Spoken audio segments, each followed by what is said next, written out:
Thanks, Chris Alyssa. See you later. And that takes us beautifully to battleground Pennsylvania, where Joe Biden is known as the third senator because of all of his years in neighboring Delaware. Senate candidates there, Pat Toomey and Joe Sestak, making last-minute pitches today near Philadelphia, fresh from their final debate in Pittsburgh in this key toss-up race. The only time Joe has stood up to his party was to promote his own personal political career. The fact is, last year, Joe Sestak voted with Nancy Pelosi 100% of the time on everything. And he's accepted this entire agenda. One of the zaniest ideas I've ever heard was that he wants to eliminate all taxes for corporations. In fact, he says buying American in his book is an unfortunate tendency. Congressman Robert Brady is chairman of the Philadelphia Democratic Party and joins us now.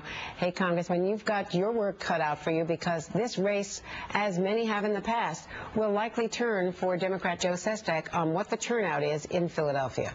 Yes, that's true. What we do in Philadelphia, we'll be able to overcome all the parts of the state that may not turn out as high as we do.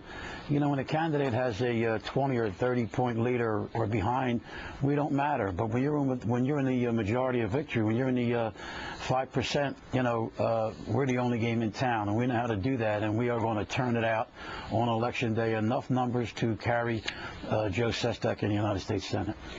What is the secret here to turn out? In the old days and the old machine days, it used to be what we called walking around money, handing out money to people to get people to the vote. Is it still the case? What do you do? What's the magic of the Democratic machine in Philadelphia? We still have the street money, and we're very knowledgeable, and we pay attention, and Democrats surge. We surge toward the end. That's why our polls have been surging upward. And once a surge goes upward, it doesn't go backwards. If you're spiraling down, you stay down, and the polls are tightening up. The margin of error is much, much shorter. And as I said, Philadelphia is the only game in town right now, and we're going to have the president come in, and we welcome the president coming in. We'll have the first lady coming in. We're going to welcome the first lady coming in. And Joe Biden, as you noted, is our third senator for many, many years, and he's extremely popular. And we're going to have him in a couple times before Tuesday's election. Well, when we talk about the popularity of Democrats and trying to narrow that gap, you've got Democrats have a 1.2 million voter registration edge statewide.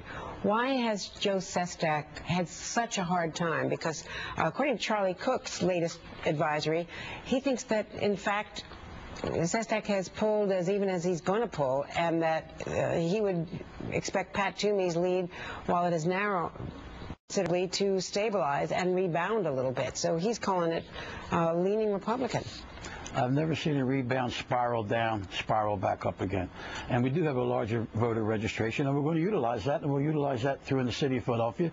And again, like I said, our vote will come out strong enough to overcome some other parts in the state that may not come out as highly Democratic as the city of Philadelphia will. Why is Joe Sestak a hard sell? Because he has been a hard sell, especially in Philadelphia.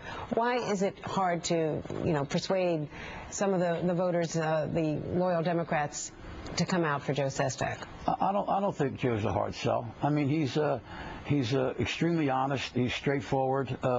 He beat a popular guy, a popular senator, as you well know, unexpected, was a Republican for many years, became a Democrat.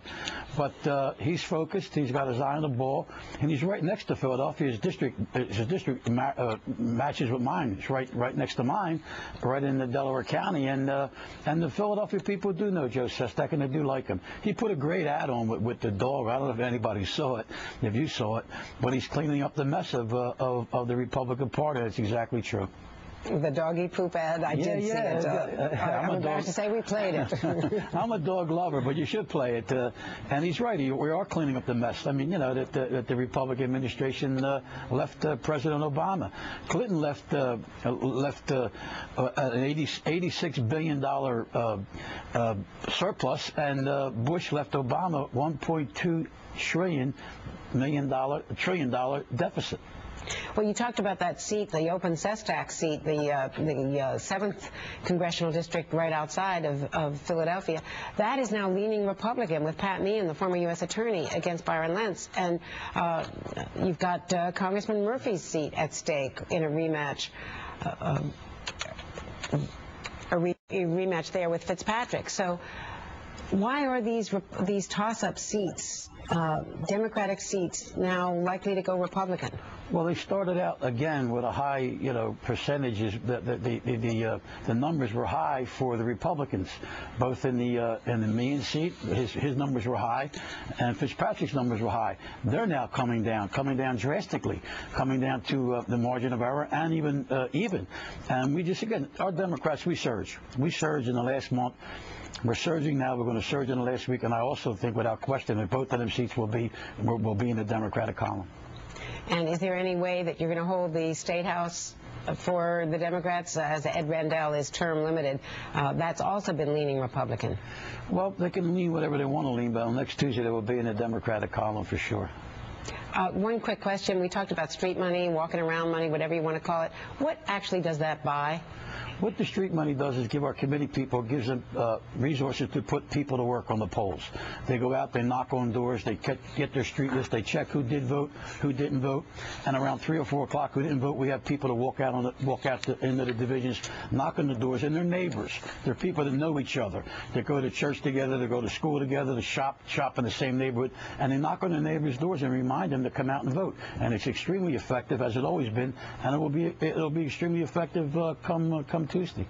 So this, just to clarify, you're not buying votes. You're paying people to go out and knock on doors and get people to the polls. We're paying people to work on Election Day, as we always do. Okay, Bob Brady will be there, and thank you so much. Hope to see you later this week. Thank you.